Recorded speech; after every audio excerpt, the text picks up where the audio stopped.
One life living as you and me. One life shining as you and me. One life loving as you and me. 'Cause God is all there is. One life living as you and me. One life shining as you and me. One life loving as you and me. 'Cause God is all there is. I am shining from the inside out. I'm so happy.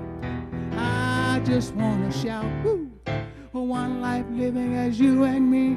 One life shining as you and me. One life loving as you and me. 'Cause God is all there is. One life living as you and me. One life shining as you and me. One life loving as you and me. 'Cause God is all there is. I am happy from the inside out.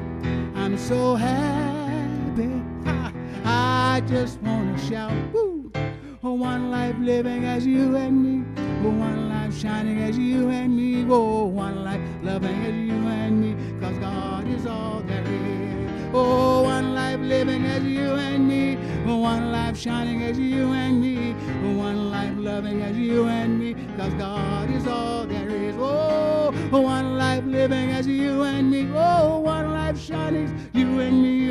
One life loving as you and me. 'Cause God is all there is.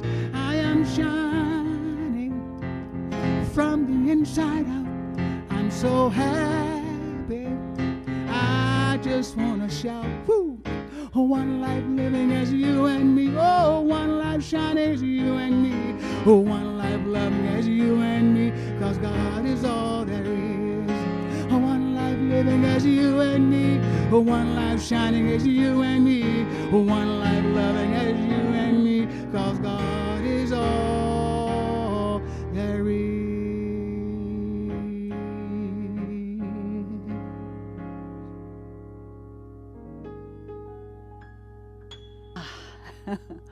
One life is definitely shining, as Reverend Andy Anderson. Thanks so much, Andy. Hello, everyone, and welcome to Center for Spiritual Living Rogue Valley in Medford, Oregon. I think we're going to get that echo turned down so I can hear myself. Thanks, Bill. We got a monitor that's reverberating. Welcome to Center for Spiritual Living, Rogue Valley. I'm Kimberly Hawkins, Senior Minister here, and we're delighted that you decided to join us for our Sunday celebration.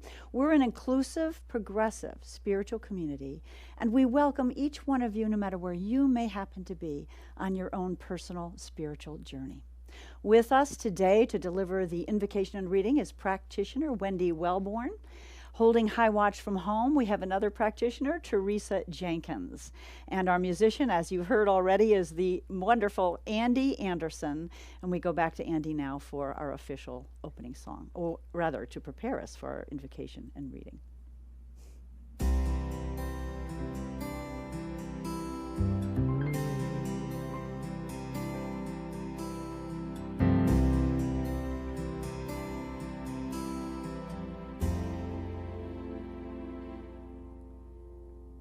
Sun always shines on a cloudy day after the rain. Air so fresh and clean, His beauty refreshes me. I can look all around me and see nature's gifts to me. I'm so glad that it's mine. See, there's no space and time. Today is the perfect day to open up my heart and say,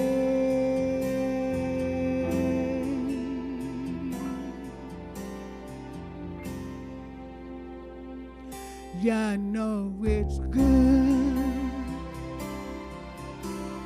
to be alive.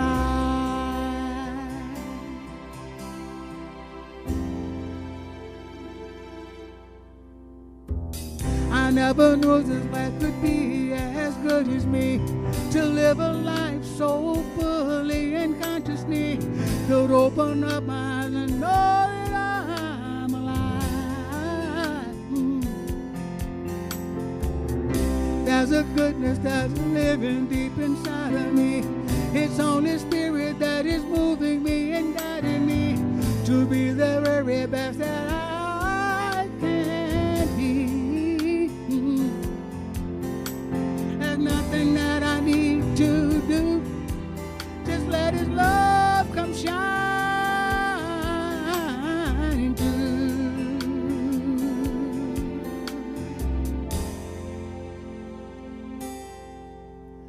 I'm living in the perfect moment. See, I'm celebrating every day. Oh, I'm giving to life as it's given to me. That's all I could ask of me. Oh, it's so good to know. I'm free to let my spirit flow.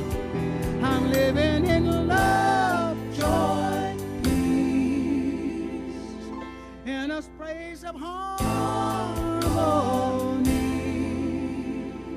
Oh, now that I know that I am free and full of possibilities, I can stand tall and know the truth of me. And when I'm living from the inside out, there's nothing I have to do without. I know I'm fully and truly alive. Oh, now is the perfect time to be receptive with an open mind.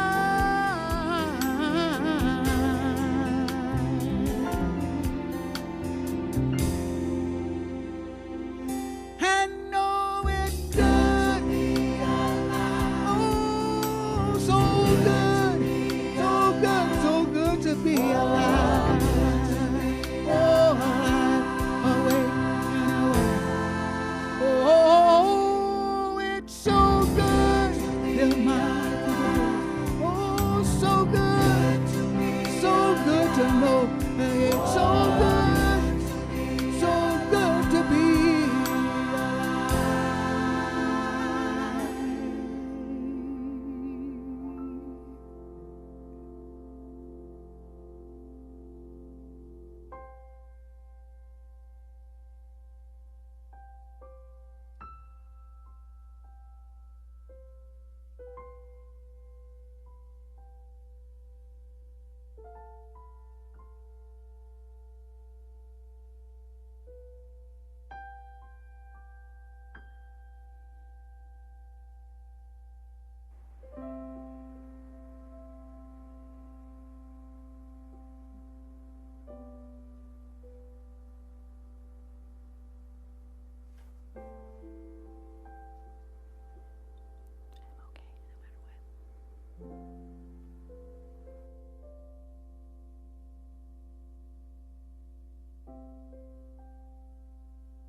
Are you ready for me? Please join me in prayer this morning. In the words of Howard Thurman, let's take a deep breath and go into that place where we center down. That place where we are solid and connected to that one beautiful life that is God. The life that fills each and every one of us, that runs through me and runs through you and connects all of us together. I bless the service today, that it touches the hearts of everyone that come across it, whether they're in this room or far away, or even farther than far away. I know that the message and images that come from this service do good in the world, as God is only good, so anything coming forward is always going to be good.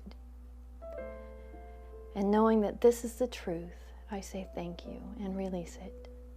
And so it is. For my reading today, I'm reading from 365 Signs of Mind by Ernest Holmes on February 6th. It was interesting that it was so appropriate for today's talk. The title is I Am One with My Source. The Bible verse that goes with this title is from Luke 17:21. Neither shall they say, Lo here or lo there, for behold, the kingdom of God is within you. The good things we seek from life are but echoes of the true self knocking at the door of consciousness. Everyone seeks an inward sense of certainty. We all seek an inward awareness of something greater than we are, something so complete that we can find completion in it, something so vast that we may anticipate exploring its nature through endless eternities.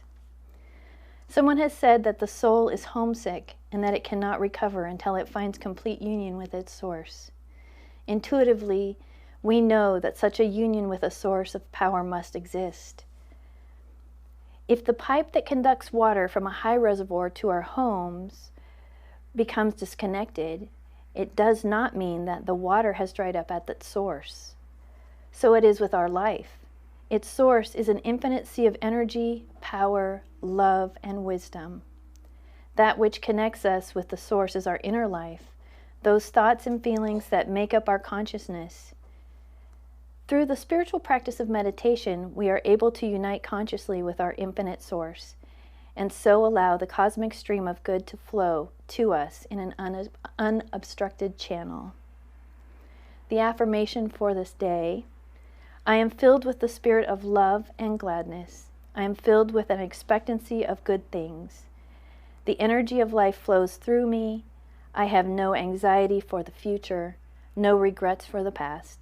Today is God's day in which I live and in which I greatly rejoice. And so it is.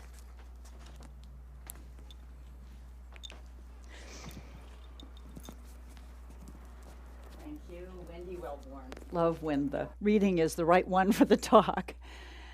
This month, February, is Black History Month.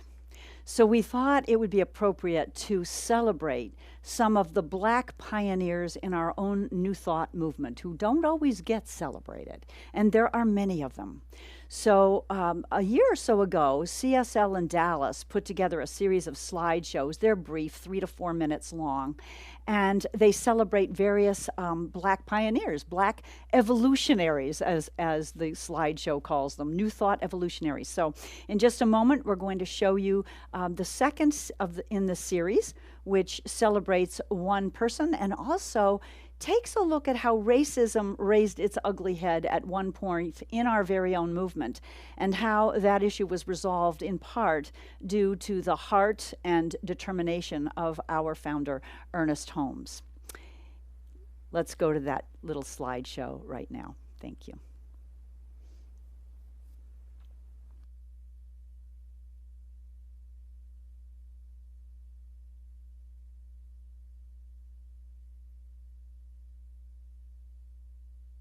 Science of Mind books in the 1940s. Flowers was a writer, publisher, metaphysician, frequent speaker, and teacher of the science of mind. She took the major course at the Institute of Religious Science in Los Angeles in 1937 and wrote her first book, Common Sense and Its Application in Everyday Life, in 1941. Other books followed, including The Metaphysical Thesaurus and Metaphysical Dictionary, Should I Pay for Metaphysical Treatment? And Atomic Metaphysics, The Electrical Principle of Man. In Atomic Metaphysics, she writes, in metaphysics, we must then recognize that there is a power that revolves in and around, out and beyond us, at a rate equal to the atomic energy in our material beings. But it's important to note what Sarah Flowers considered her most important work: teaching practitioners metaphysical treatment for all of the problems that confront us today. You might think Science of Mind's inclusive teachings of oneness would be immune to America's history of racial segregation, but that was not the case. Dr. J. Arthur Twine founded Eastside Church of Religious Science in his home in 1932. The congregation quickly grew and became the third church to be ordained and chartered by Ernest Holmes, the founder of religious science. It was a thriving multiracial church, but in 1945, Third Church of Religious Science, as it was now called, was moved to the bottom of the church listings in Science of Mind magazine and noted as a colored church. Ernest Holmes found this unacceptable and went to speak to church members. He said, "I have been told that too many non-Caucasians attend these lectures. True, there are Caucasians and non-Caucasians in this congregation, but this we must affirm. We are all children of one living God, one God that permeates all without exception, one intelligence that governs all, and most important, every man and woman who abides in the universe is a significant entity in the one universal consciousness. Our doors will forever be open to all. Whoever you are, be proud. You are a divine idea in the mind of God." The magazine staff immediately corrected this error and returned to listing churches alphabetically. The following year, Dr. Twine made his transition, but the church remains strong today as Third Church Center for Spiritual Living. A number of Dr. Twine's descendants became practitioners, lay leaders, and ministers, including his great-granddaughter, Reverend Stacy Hilton, who currently serves as co-spiritual director of the Las Vegas Center for Spiritual Living. Dr. J. Arthur Twine and Sarah Flowers, Black evolutionaries in Science of Mind.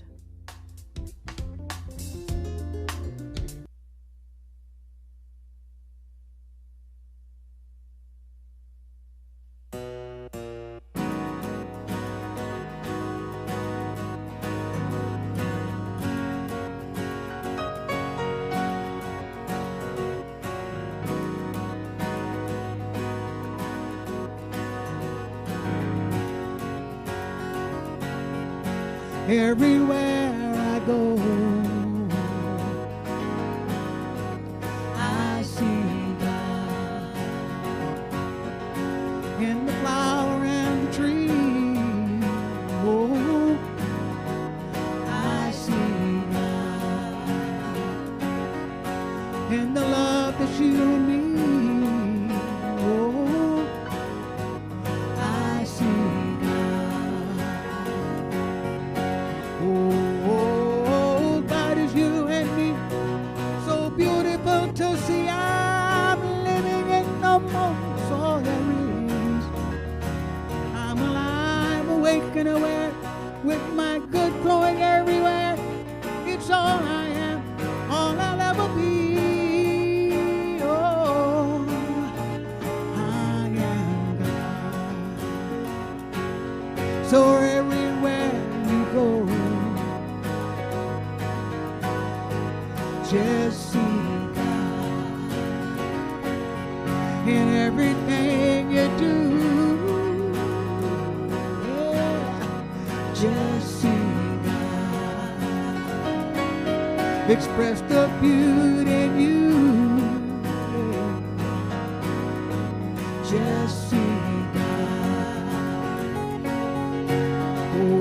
Oh, God is you and me, so beautiful to see. I'm living in the moment, all there is. I'm alive, awake and aware, with my good flowing everywhere. Since all I am, all I'll ever be. Oh, and I am God. So everywhere I go, everywhere I go, all I see is God. God in you, God in me.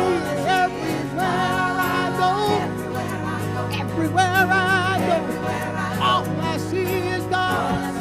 All I see is God. Oh, everywhere I look, everywhere I look, all I see is God. God in you, God in me. Everywhere I look, everywhere I go, all I see is God. Oh, see, God is you and me.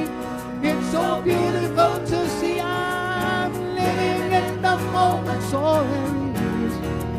I'm alive, awake and aware, with my good flowing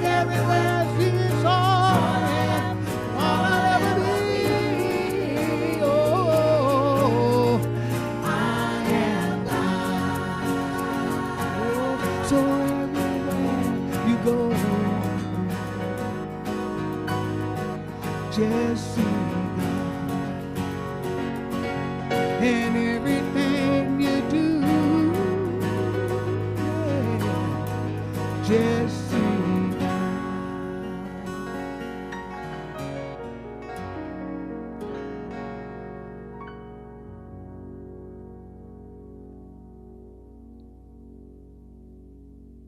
Beautiful, Andy Anderson, Just See God.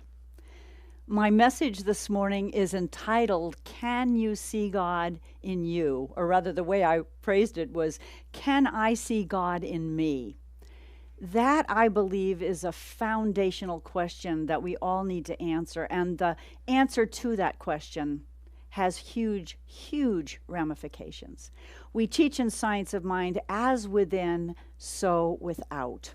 So there's actually a law of perception that basically says that we must look inside ourselves and decide how we want to see ourselves. And then what happens is we project that which we see inside ourselves out onto the world around us. So we create, as we know, the world around us through our thoughts and through our perceptions of what's within. Thinking about this week, I came across a Facebook post that a friend put up, and we're going to show it to you here in a minute. It was an interesting post. It was a quote from the early 20th century Lebanese American poet Khalil Gibran. And the quote, you should see it in just a minute. It said, "And God said, love your enemy, and I obeyed him and loved myself." God said, love your enemy, and I obeyed him and loved myself. Now, this post that you see here received lots of hearts and likes, as you can imagine. But one woman said something like, you really can't love anyone else till you love yourself, which I believe is absolutely true. But one man posted this. He said, loving oneself is such a weird term. It sounds stupid.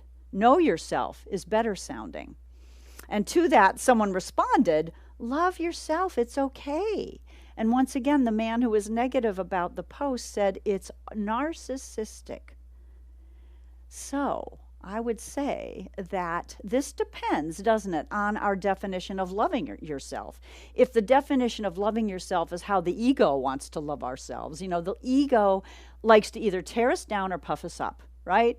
Either we're worms of the earth, like some passages in the old Bible said, or we're just better than everybody and we're trying to prove we're okay by feeling better than everybody, then yes, that is narcissistic. But truly loving oneself means recognizing the divinity that we are, recognizing our own holiness. And when we can do that, then we can recognize that same holiness in everyone else and in everything else we see. So it's really the only place to start. Can you see God in you? I love the little story of a man who died and went up to the gates of heaven, knocked 3 times, and the voice of God said, "Who's there?" And the man answered, "I am." And God said, "Well, heaven's full right now. You'll have to come back at a later time." This was a good man, but he went back to earth and he meditated and prayed on what that answer might mean. And when he felt he was ready to go back, he went back up, pounded on the doors of heaven 3 times. That same voice of God said, "Who's there?" And once again, the good man answered, "I am." And God gave him the same answer. There wasn't any room. He'd have to come back. This time the man went down to earth and he really went deep into meditation and examining what that meant, that there's no room in heaven. And finally, when he felt truly ready to enter the gates, he went back up, knocked 3 times. God said, "Who's there?" And the man said, "You are." The gates opened wide, and God said to him, "There never was room for you and me. Welcome in." I get chills when I tell that story. Because how often do we really see ourselves as one with the divine? How often do we really feel that we are holy? That is our teaching. You know, whatever we want to call it. Some of us have triggers around the word God because we've been wounded in other religions, but we are one with the source. We are one with infinite intelligence. We are one with absolute love, with that one life. We are one. We are birthed by it, here to express it.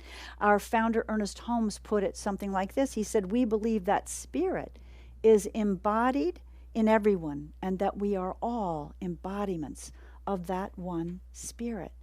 This is not a new concept. The ancient Sufi mystic poet Hafiz said this, I love this, in one of his poems. He said, "When no one is looking and I want to kiss God, I just lift my hand to my mouth." I just love that. Our theme for the whole year here in Centers for Spiritual Living is Living Everyday Wonder. And so each month we're taking an area of our lives and talking about how we might practice that idea of living everyday wonder. February, we're taking a look at doing just that regarding our inner lives. And so I think the only place to start when we think about living everyday wonder within, in our inner lives, is to know our holiness, to know our oneness with the divine. Now, obviously, this doesn't mean we live perfect lives in terms of always making loving decisions. It doesn't mean that we don't make mistakes or behave in ways that do not exactly exemplify the spirit of love that we are.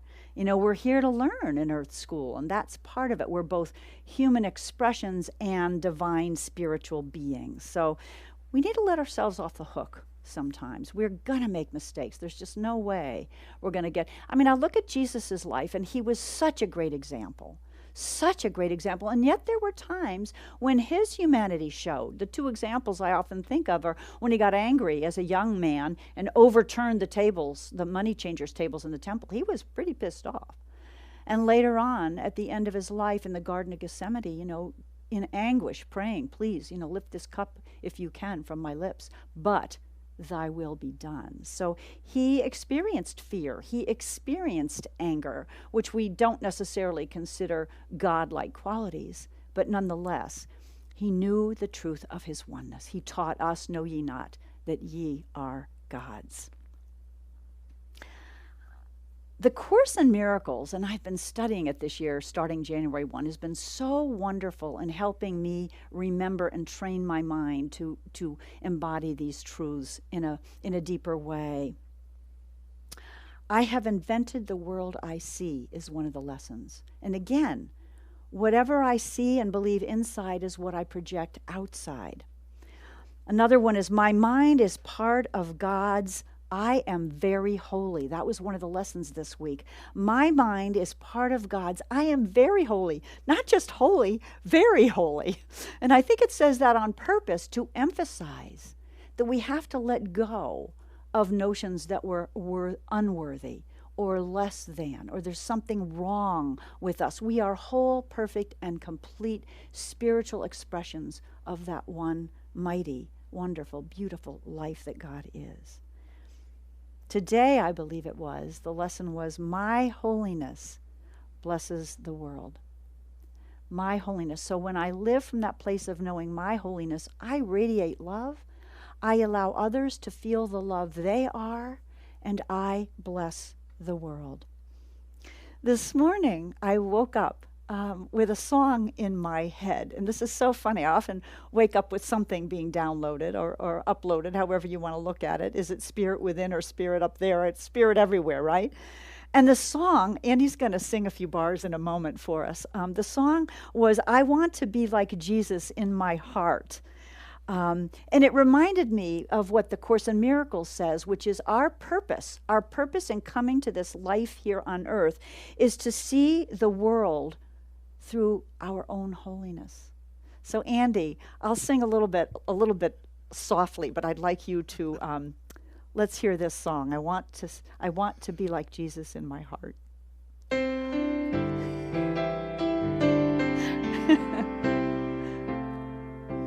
Yes, I want to be like Jesus in my heart.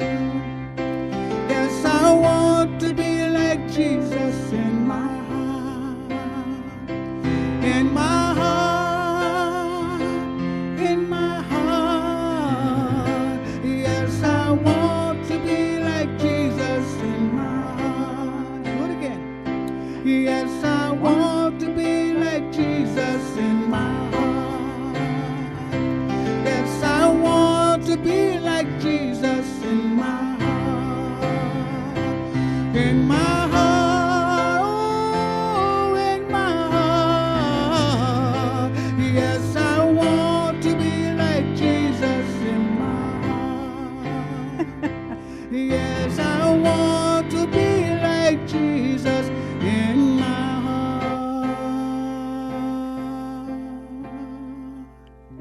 heart. Thank you, Andy. It wasn't until this morning that I asked if he could sing a few bars of that. So obviously that song and those words had a big impression on me, because we're talking many, many years ago when I was a tot in Sunday school.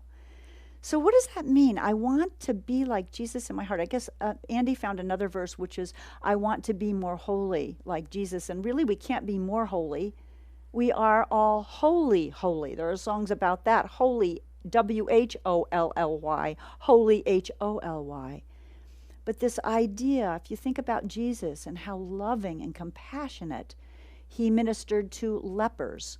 He encouraged the crowd not to stone the woman who had committed adultery. He was forgiving, and he knew that God saw our holiness. Every single one of us didn't see our sin, our mistakes, our missing the mark.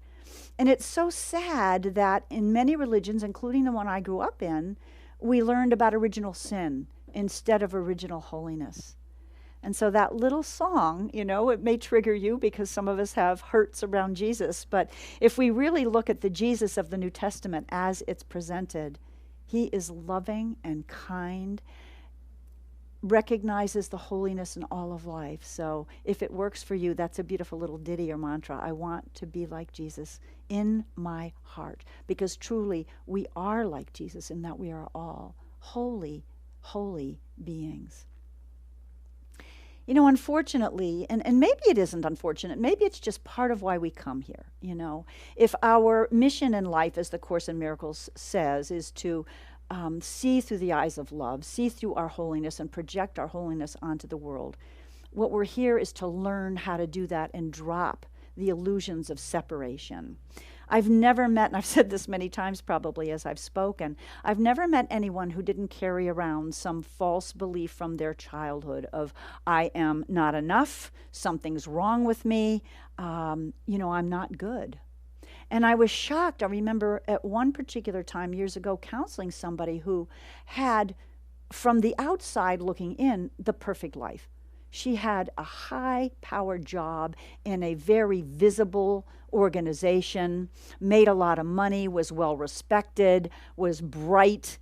And yet, talking with her, I realized she was carrying around this same feeling. I'm not good enough. It comes usually from usually well-meaning parents, teachers, and so on, lessons we perhaps got in the original religions we grew up in.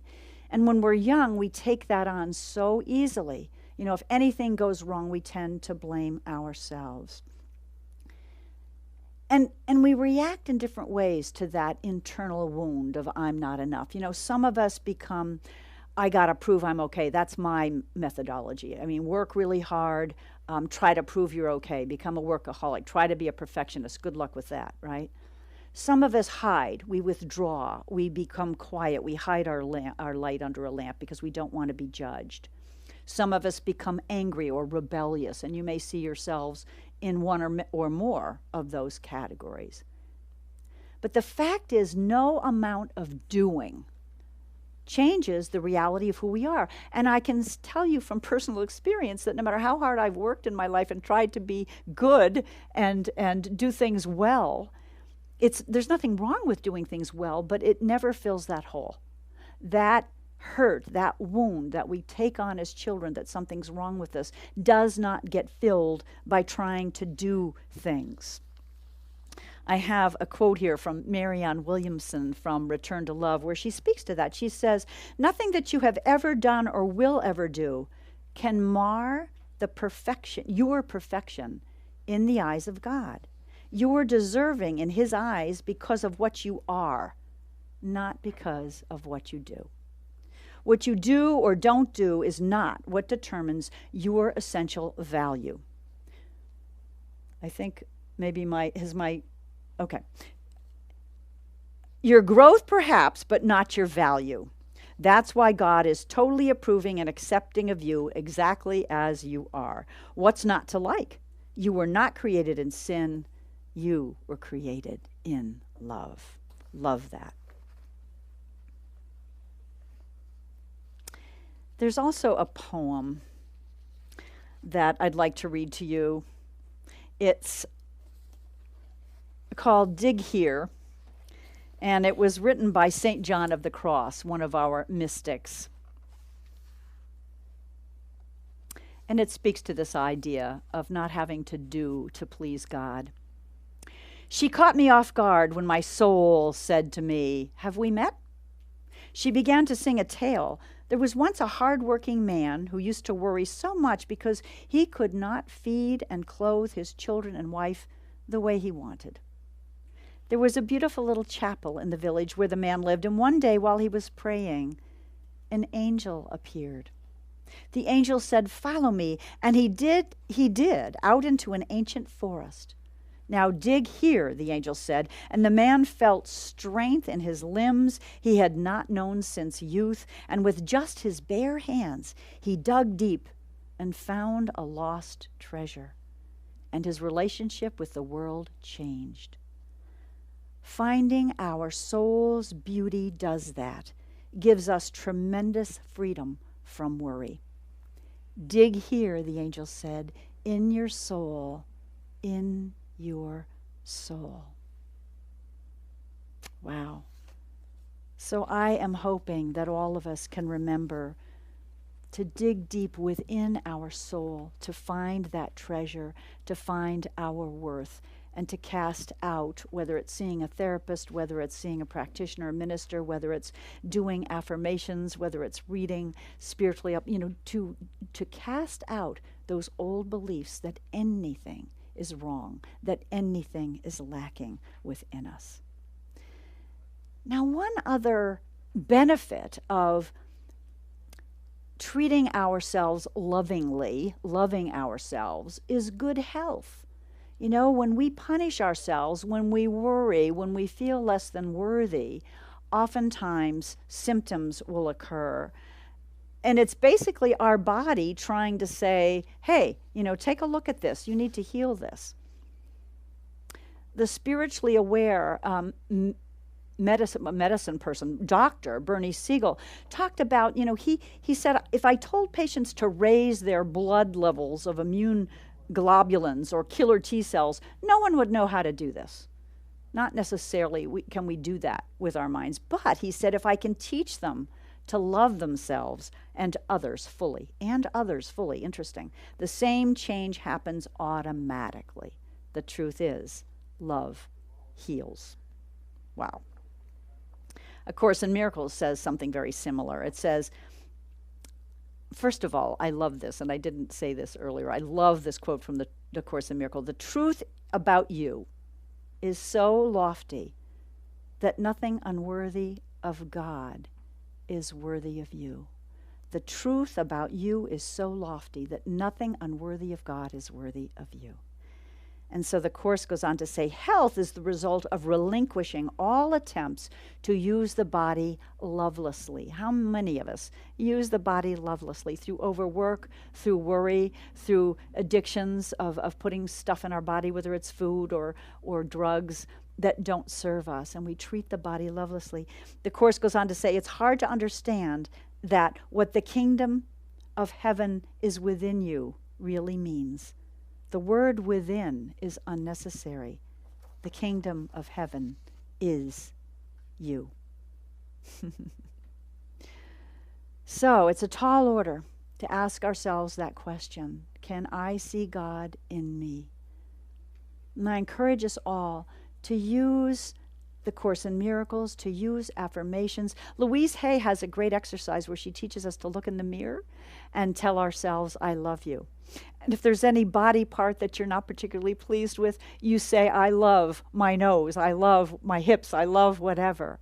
To really shift that energy to see the holiness that we are.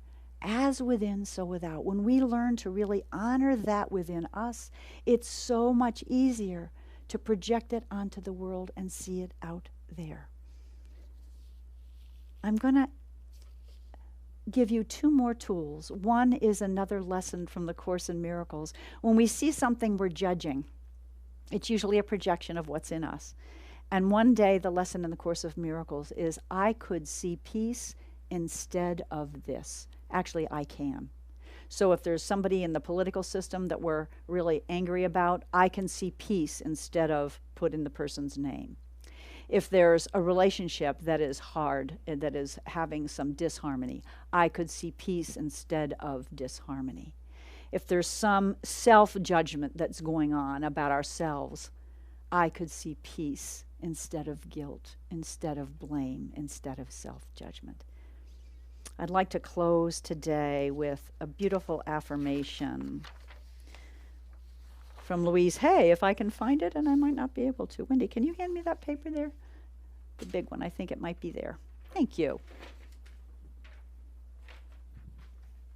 I'm going to post this one on in our newsletter today because it's one of my favorites. In the infinity of life where I am, all is perfect, whole, and complete. I no longer choose to believe in old limitations and lack. I now choose to begin to see myself as the universe sees me, perfect, whole, and complete. The truth of my being is that I was created perfect, whole, and complete. I now choose to live my life from this understanding. I am in the right place at the right time, doing the right thing. All is well in my world. That's Louise Hay from You Can Heal Your Life. Let's go into prayer.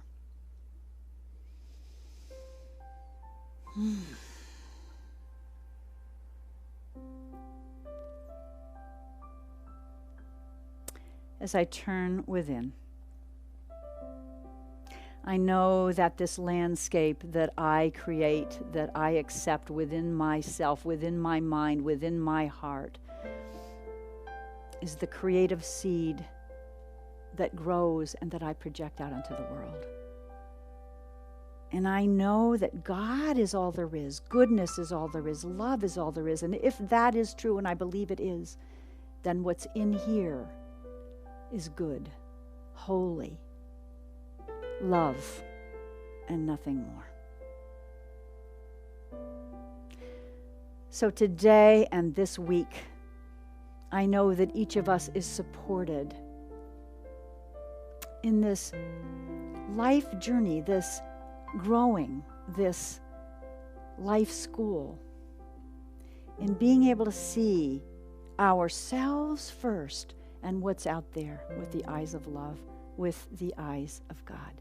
And I know as we open our hearts, I want to be like Jesus in my heart. As we practice that, the way things work is that comments, tools, songs, books, all manner of guidance, or guidance comes in all forms and all manner of things, like it did this morning when I woke up with that song on my heart from my childhood.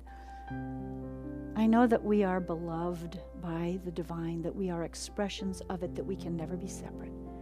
And as we begin first in our inner lives to practice the everyday wonder of seeing our own holiness, we project that onto the world, and we do see peace, and we do create peace. We live in a vibe of peace, not turmoil, not hate. In gratitude for this, and gratitude to all the ways we are supported in knowing this, the Course in Miracles, all the wonderful books, Bernie Siegel, Louise Hay, all the wonderful Black pioneers that we're going to be studying about this month, that we are taught to love ourselves. Love ourselves. Love thy neighbor as thyself starts with truly loving us, not in an egotistical way, in a holy way. So in gratitude for all this, I simply release this word, knowing it is heard, it is answered, it is done, and we say together, and so it is. Amen.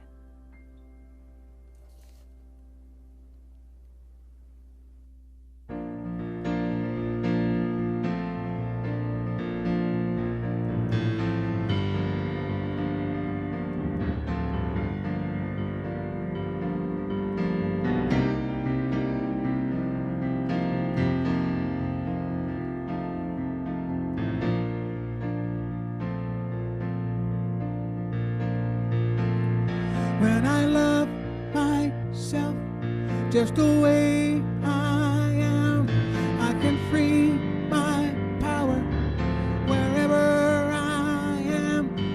At any time I can redefine, get a new paradigm, let myself grow and grow. There's only one life, that life is divine. I know it, I claim it, it's mine. I let myself see it starts with me. It's perfection that I am. When I see the best, know the best, be the best I can be, I release and let go, give love and know. When I love myself just the way I am, I can free my power wherever I am. At any time I can redefine, get a new paradigm, and let myself grow and grow.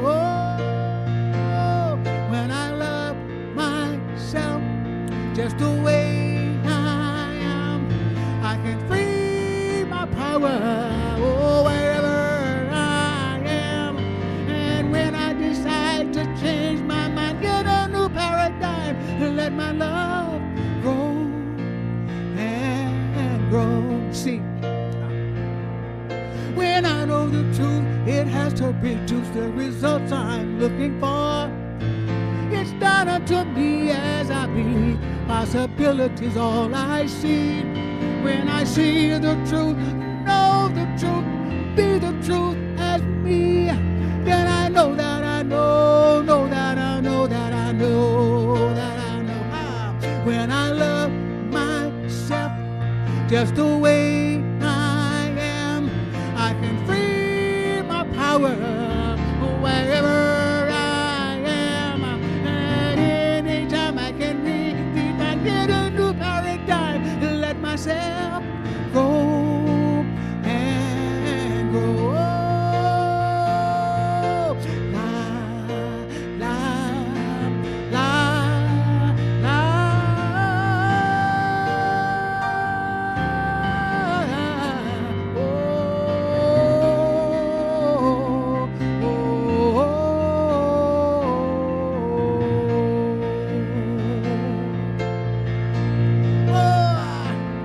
When I love myself just the way I am, I can free my power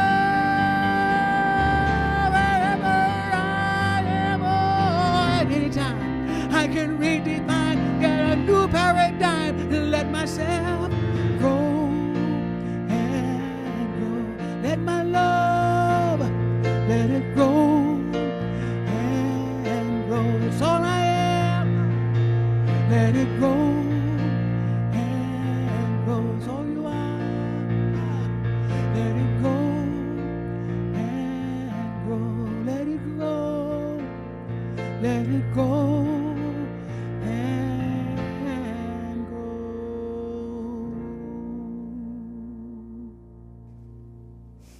Yes, Andy Anderson. Time now in our service to turn our attention to the spiritual practice of sacred giving. First and foremost, I always want to say a big thank you to all of you who have continued to support Center for Spiritual Living Rogue Valley through the last 2 years. We are about to move into the space at Unity Medford, and sometime in March we will be having our first service from there, and hopefully very soon it will be in person as well as broadcast. I'm going to invite you all to say our giving affirmation with me. Graciously I give from a place of love, knowing that as I give, so do I richly receive. And thank you for continuing your gifts, whether you mail a check or go online or give through Facebook. We are so, so very grateful. I do have a few announcements before we wrap up. Let's see. We have partnered for some time with Northwest Seasonal Workers Association, NSWA, and every year around this time they have a Super Bowl fundraiser. They make tamales and sell them. So if you would like to order your tamales, you can call the NSWA office. I have put the number in a Facebook post if you want to look at our Facebook page, or you can look them up. Orders need to be placed by Wednesday, and pickup of the tamales is this Saturday, the 12th, so that you can have them for Super Bowl. And also, you can always make a donation to NSWA if you don't want to order tamales. So thank you for continuing your support for them. You can always sign up for our newsletter on Facebook under email, or email us at cslroguevalley@gmail.org. And don't forget, your prayer requests are always welcome. You can click the link on our website. So I think that's it for announcements. We're going to go back one more time to Andy before we say goodbye for now.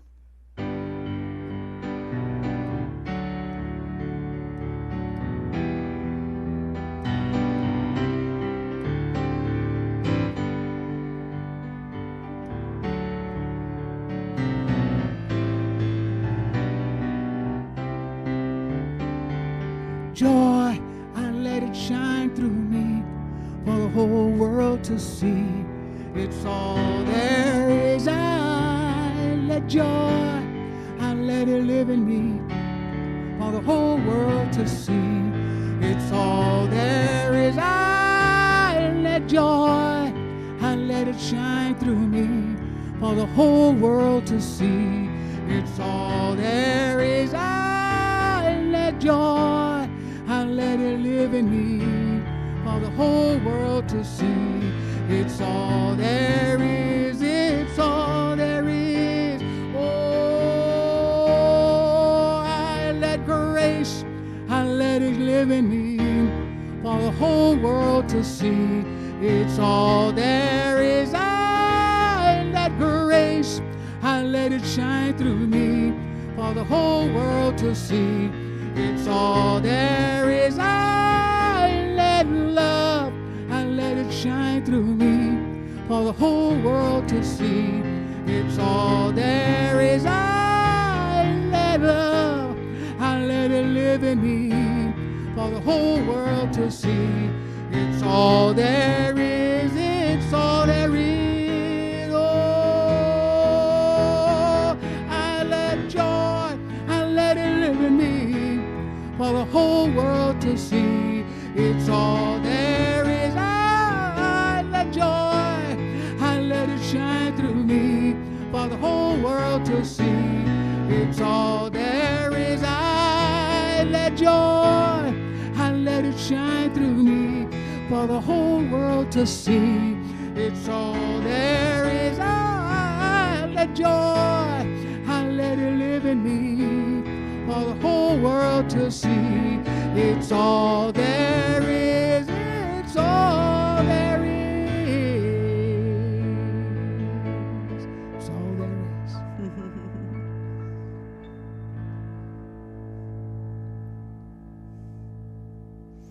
It is all there is. Thank you, Andy. Before we leave, a real heartfelt thank you to our Sunday crew. That is rather a skeleton crew this week. And I threw a lot of last-minute stuff at them. You know, sometimes Spirit brings me ideas, not on Monday, but late in the week. So a big, big thank you to, especially to Bill Miner and Vivian Lacey for getting the slide up, to Andy and Bill for getting the song in the middle of my talk. Connie Miner is also here with us. Thank you all so, so very much. I'm going to leave you with this as our benediction. It's a quote from the Course in Miracles that speaks to me about what happens when we honor our own holiness and thereby understand our oneness with all of life. In you is all of heaven. Every leaf that falls is given life in you. Each bird that ever sang will sing again in you, and every flower that ever bloomed has saved its perfume and its loveliness for you. Namaste, my friends. See you next week.